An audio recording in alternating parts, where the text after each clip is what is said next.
Après avoir traité un animé avec un scénario dense avec 86, une histoire cachée dans Recreators, une question se pose. Qu'est-ce qu'on pourrait traiter de marquant durant ces quelques années? La question est complexe, on essaye à chaque fois de trouver un sens à chaque histoire pour vous présenter des œuvres qui méritent votre temps, comme dit précédemment dans cette vidéo. Un animé s'est présenté devant nous, Tengoku Daimakyo, une série qui traite de sujets classiques mais qui est amenée de sorte à ce qu'on apprécie le visionnage. Beaucoup de youtubeurs en ont parlé, je n'ai pas vraiment fait le premier pas. Pour une raison que je détaillerai plus tard mais à juste titre. Et honnêtement, ça m'a étonné de découvrir cette œuvre bien singulière, même s'il traite d'un sujet vu et revu. Mais si on se réfère à ce qu'on vous a présenté, c'est notre première série qui traite d'un monde post-apocalyptique. Champagne, ce sont des univers qui sont faciles à exploiter, car ils traitent d'un sujet qui pose ces questions. Qu'est-ce qui s'est passé? Comment les gens se sont adaptés à cette nouvelle vie? Des questions qui nous donneront un avis dans cette vidéo un peu plus courte, mais qui s'explique du fait qu'on a très peu de contenu. Tant mieux, tu me diras. Mais aussi parce qu'on va traiter de sujets qu'on a déjà parlé dans d'autres vidéos, mais dans lesquels on fera allusion, ne vous inquiétez pas. Du coup, ça vous tente un petit voyage à Tokyo?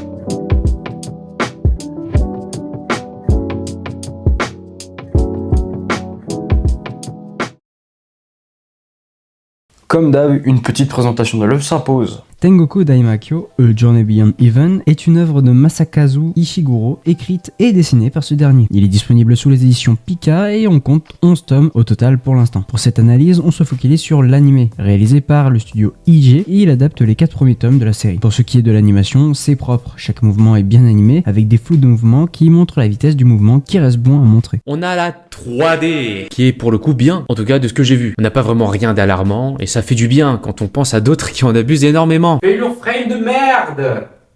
Connard! Les décors utilisés sont sublimes. Le côté aquarelle apporte un petit charme dans l'univers qui montre une vie antérieure au sein de la vie et donne un peu ce sentiment de nostalgie que l'on peut éprouver en constatant des endroits déjà vus. Ouais, quand j'ai lu ça pour la première fois, c'était sûr que c'était pour moi en fait. Et je ne suis pas allé pour vous dire. Les seiyuu donnent toujours de leur mieux pour apporter un peu de vie dans ce monde chaotique. Ça se voit dans les scènes qui arrachent le cœur lors de moments de vulnérabilité. Et ça contraste bien avec les scènes d'action qui sont de vrais grands crus, tellement c'est fluide. Je n'ai vraiment rien à redire là-dessus. Le chara design respecte la DA originale qui est déconcertante au début quand on connaît beaucoup d'œuvres génériques, mais dans lequel je trouve original et qui est même un vent d'air frais. Il en faut très peu pour me faire plaisir. La direction artistique donne un ton précis dans l'œuvre. Le ton est très sobre, voire même assez terne. Les couleurs sont classiques, sans contraste, sans donner cette impression que oui, il y avait de la vie, mais qui a perdu de son animosité en quelques secondes de façon précipitée. Beaucoup d'œuvres traitent de ce sujet, sur ce que peut apporter un monde post-apocalyptique et surtout comment les gens vivent derrière ce désastre. Je pense notamment à des jeux, je reste dans mes principes quand même, comme Dying Light, No I'm Not a Human, The Division, mais surtout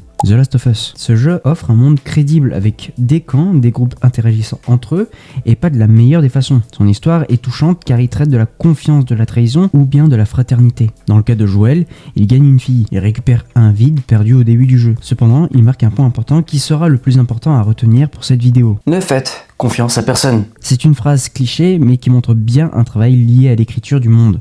On le retrouve aussi dans l'animé avec un message clair, personne n'est parfait. C'est un avertissement qui ne doit pas être pris à la légère et doit marquer les esprits bien que ça ne soit pas le meilleur point là-dessus, voire même mal amené. Parce qu'ils ont mis du ecchi dans la série.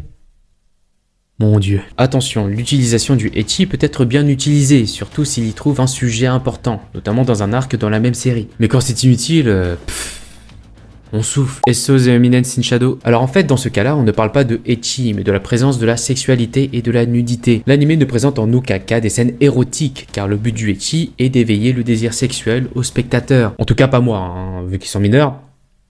Pas encore youtubeur officiellement, sauf Kiruko. Et même elle ne m'a pas éveillé de désir sexuel en moi. C'était dire comme ça au lieu de dire qu'elle m'a fait bander. Si c'était du ecchi, les plans de nudité auraient été plus osés, avec des gros plans et tout le tralala, à la Please Pundemon Takamine-san. Du ecchi pur et dur. Le ecchi s'explique du fait que les protagonistes sont jeunes, que l'éducation des jeunes n'a pas été la même que nous. Les enfants enfermés n'en ont pas du tout eu de leur côté, ce qui en explique beaucoup. C'est donc normal que les jeunes découvrent leur corps. Mais sérieux quoi.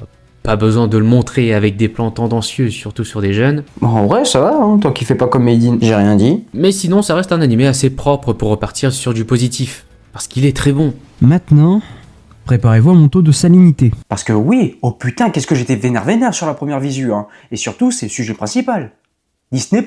Ce site de streaming pue sa grand-mère, et je pèse mes mots. Il propose des bons films et même de bonnes séries, mais pas pour moi. Si les gens n'en avaient pas parlé, je n'aurais jamais découvert cette série parce que, mon dieu, la communication de Disney pour ce genre de série est aussi active qu'Antoine Daniel sort un nouveau What the Cut, c'est-à-dire jamais. De plus, qu'il nous dit que la saison 2 ne sera pas reprise par Disney parce qu'ils n'ont signé qu'un contrat sur la saison 1. C'est exactement le cas avec Tokyo Revenger et ça fait très peur. Et l'étron d'or est décerné à celui qui a eu cette merveilleuse occasion d'ajouter des pubs dans les épisodes. De vous à moi, je n'incite personne à regarder illégalement, ça ne se fait pas et c'est triste pour les personnes qui ont bossé sur l'animé, mais honnêtement, je peux comprendre beaucoup de personnes. J'ai payé un abonnement sur Disney+, et croyez-moi que c'est à contre-cœur, j'ai pris la plus petite des offres, croyez-moi qu'il n'y aura pas plus, et je vous dis sincèrement, tous les sites sont des voleurs malhonnêtes. Payer un abonnement dans le but d'éviter des pubs, et qu'après on demande de payer plus pour l'éviter, c'est du foutage de gueule. Donc vous pouvez clipper, et je m'en branle, pour Disney+, frauder. Dans ce cas de figure, il n'y a pas que les chiffres qui comptent. Et montrer que la politique de ces sites et du foutage de gueule doit en faire partie. Ça se voit que j'ai eu la haine quand j'ai préparé le chapitrage de la vidéo. Et malgré ça, ça reste une très bonne série.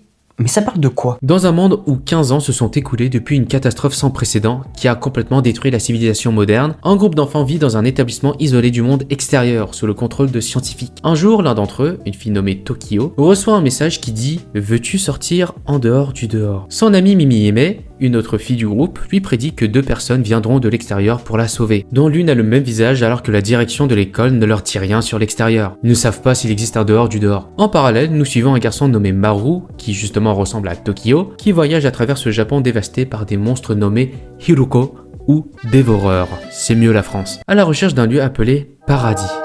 Pour réussir sa quête, il est accompagné d'un garde du corps, une fille nommée Kiruko. Merci Wikipédia, encore une fois de plus. L'histoire est pour le coup étrange. C'est une histoire post-apo avec des schémas narratifs comme pour The Promised Neverland, avec des enfants ignorants, ne connaissant rien de l'extérieur, cachés par les adultes qui connaissent le vrai monde, cloisonnés comme des oiseaux en cage. Sujet intéressant, mais qui pour le coup n'est pas assez exploité comme dans The Promised Neverland. De la romance entre les personnages qui découvrent leur corps, dont nous avons parlé juste avant, qui peut être intéressant malgré les problèmes que nous notons. Le côté prophétique, pourquoi pas? Mais surtout, c'est un appel au voyage.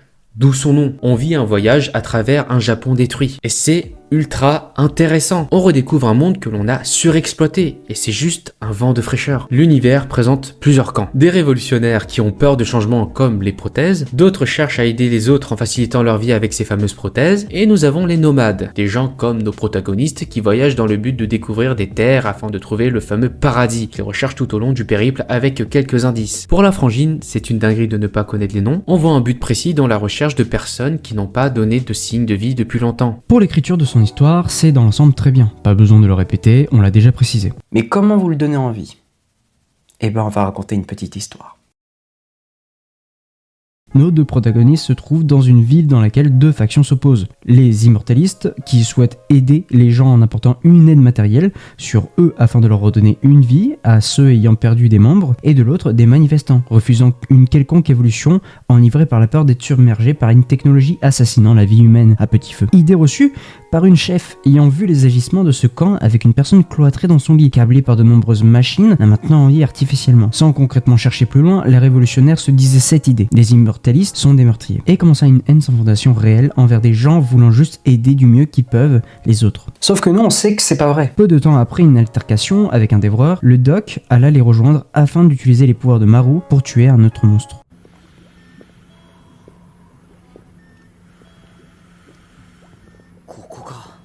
Le monstre n'est autre qu'une jeune fille, maintenue artificiellement par des machines dans l'unique but de rester humaine. Car oui, de ce qu'on comprend à travers ça, c'est que les dévoreurs ne sont nul autre que des humains, touchés par une maladie plus violente. Maru accepte de le faire, mais réalise un dernier souhait pour cette jeune fille, la laisser voir le ciel une dernière fois.